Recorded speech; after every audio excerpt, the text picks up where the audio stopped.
America এবার সরাসরি যুদ্ধে নেমে গেল এবং ইরানকে আক্রমণ করলো। আমরা প্রত্যেকে জানি যে আমেরিকা ইরানের 3টি বিশেষ গুরুত্বপূর্ণ স্থানকে একেবারে গুড়িয়ে দিয়ে এসছে। তো এই অভিযানে কোন কোন অস্ত্র আমেরিকা ইউজ করলো?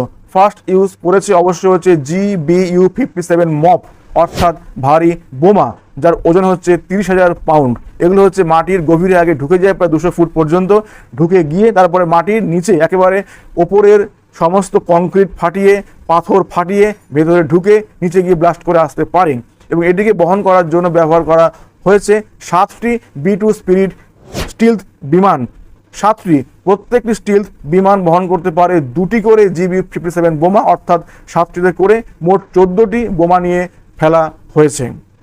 লক্ষ্য ছিল কোথায় কোথায়? 2 জায়গায় ফেলা হয়েছে ইরানের, এক হচ্ছে ফর্ডো আর 2 হচ্ছে গিয়ে নাতাঞ্জ। দুটোতে হচ্ছে মাটির গভীরে সুড়ঙ্গ পথে ফেলা হয়েছে। আর অস্ত্র ছিল হচ্ছে অবশ্যই টম হ্যাক বা TLM মিসাইল। এটি ইউজ করা হয়েছে 30টি। এটিকে বহন করে নিয়ে গেছে 2খানা US নৌ সাবমেরিন। এর লক্ষ্য ছিল কোনটা? লক্ষ্য ছিল হচ্ছে ইস্পাহান, যেখানে ইউরেনিয়ামের রূপান্তর চলছিল, তার সাথে কিছু শক্তির কাজ চলছিল, যেগুলো সমস্ত চেষ্টা করে দেওয়া হয়েছে এই মিসাইল দিয়ে। সাথে করে ইউজ করা হয়েছে HARMS এবং MALD ডিকয়। এগুলো বহন করে নিয়ে গেছে EA-18G ফাইটার জেট এবং F-35 ফাইটার জেট। এর উদ্দেশ্য কী ছিল?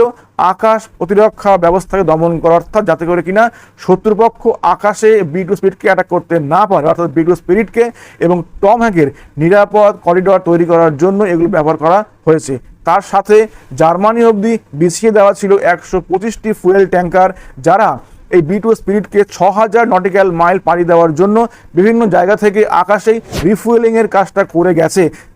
এই 125টি রিফুয়েলিং ট্যাঙ্ক না থাকলে আমেরিকার পক্ষে এত দূর লম্বা পথ পাড়ি দিয়ে অপারেশন সেরে এসে আবার আমেরিকাতে ফেরা সম্ভব হয়ে উঠতো না। তাহলে এই ছিল এবারের অস্ত্র সম্ভার আমেরিকার পক্ষ থেকে। আমেরিকা দেখিয়ে দিল ওরা চাইলে পরে যে কোনো দিন, যে কোনো সময়, বিশ্বের যে কোনো প্রান্তে, যে কোনো গভীর জায়গায় নিখুঁত নিশানায় হামলা চালিয়ে আসতে পারে, একেবারে প্ল্যান মাফিক, একেবারে ভীষণ উন্নত টেকনোলজি ইউজ করে, যেটা হয়তোবা বর্তমান বিশ্বে অন্য কোনো দেশের পক্ষে একেবারে সম্ভব হয়ে না উঠতে পারে।